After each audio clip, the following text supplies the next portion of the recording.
I just want to say thank you, everyone who has continued to support me in this ordeal. He's still not apprehended. I don't know why his friends are hiding him. Please, if you know anything, contact your local authorities. If you see him, he drives a white Kia Optima, a 2020, I believe, or 2021. Please, again, if you see him or you know of any location that he might be, please turn him in or call your local authorities. All right, Ms. Stacy, there's a warrant signed by a judge finding probable cause for those charges. Mr. Luke, you want to tell me anything before I set release conditions? Yes, Your Honor. I would ask court to consider this. First and foremost, Mr. Stacy has no prior record, no prior history of any arrests of any kind, no convictions. This is an isolated incident. There's been no other incidents, as far as I know, or no other police reports involving these two individuals. Mr. Stacy has agreed and just was served a temporary injunction as well. He does not intend to contact the victim, have any contact whatsoever, third party or otherwise, with the alleged victim in this case.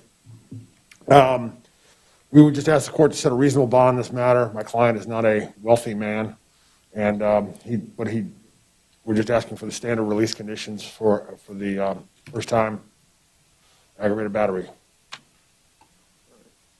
What up, YouTube? It's your boy FanDuel, Finessa, BetMGM, Flexer. Turn them noties on, subscribe to the channel.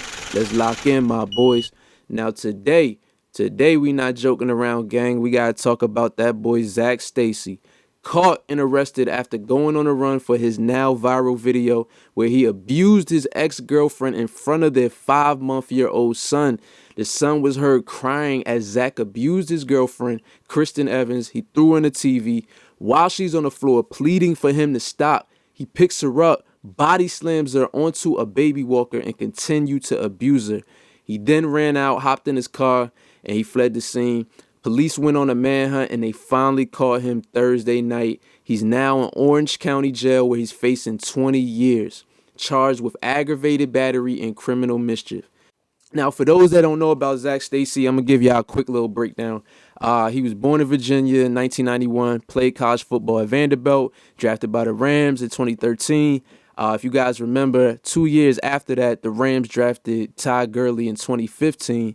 So after they got Todd Gurley, they really didn't have space for Zach, and Zach requested a trade. They granted that trade request, and he was sent to the New York Jets. Now, he played for the Jets for a little bit. He broke his ankle, and the Jets waived him. And, sadly, that's kind of what goes on in the NFL. The average career span for an NFL player is 3 years, and for a running back, it's 2.5 years.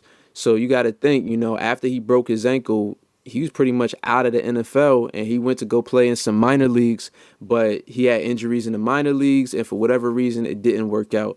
And as you guys know, we've been in a pandemic for the past 2 years, so it's been hard for everybody financially.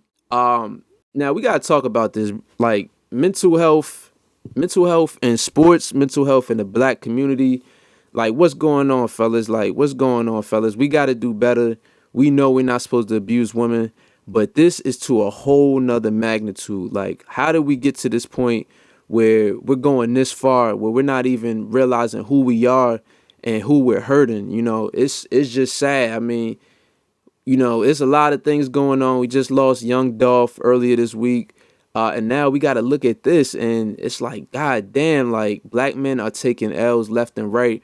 And how do we bounce back from this? How do we teach, young brothers, like, this isn't the way. This isn't the way to handle conflict with women. This isn't the way to even handle conflict with other men, honestly. Like, there's always an opportunity to walk out the door. And, you know what I'm saying? You never put your hands on women, but the fact that Zach Stacy put his hands on his child's mom in front of the baby, and now the baby has to grow up in this world knowing what happened to his mom. It's just tragic. It's really tragic. And, the good thing about Kristen Evans is she was smart. She was abused before, and I guess she had enough, and she realized that she needed to install surveillance cameras in the house. And, Zach came to her house. I don't know where he's staying, but apparently after the NFL, he was taking care of his brother who has Down syndrome. So he could have been staying, anywhere. I'm not quite sure, but somewhere in the Florida area. So anyway, he drives to her house and he abuses her, but she has the surveillance cameras installed. And so now we have footage. And the crazy thing to me, well, it's not crazy. I get where she's coming from, but she actually wanted the videos to go public because she wanted people to actually see what happened to her. And she wanted Zach Stacy to get arrested because she felt like this dude would kill her. And actually, if you look at the track record and some of the police reports, on September 27th, he slapped her in the face while she was pregnant. He abused her. He was verbally abusive. She said he would just randomly punch her legs, slap her. He pick her up by the arms. He threw her into a window. The window broke and she had glass inside of her body that she had to remove. So there was definitely a reason for her going public. And I respect the fact that she did go public. And some of y'all, and I'm seeing a lot of weird stuff where people are saying that, oh, this is another white woman trying to frame the black brother and stuff. This isn't that, bro. This is not that. And there's times where that really does happen. There's times where that really does happen. But this is not that. This is a guy, Zach Stacy, who has a lot of mental issues. He has a lot of mental issues. And I pray for this brother that, he gets the help. But one thing I will say is, like, being locked up in Florida for what you did, you're going to get abused, bro. Like, you're really going to get the abuse that you've been giving out. And I hope you can handle it. You know what I'm saying? I hope you're ready for it. But at the end of the day, you got to pay for what you did. And I don't feel sorry for you, bro. I do not feel sorry for you. I seen the video. I seen the footage. But yeah, man, y'all tell me, like, do y'all think that Zach Stacy will face serious prison time, or do you think that somehow, they'll reduce the time? You guys tell me. Let me know. Like and comment, subscribe to the channel. It's your boy, Fangoon.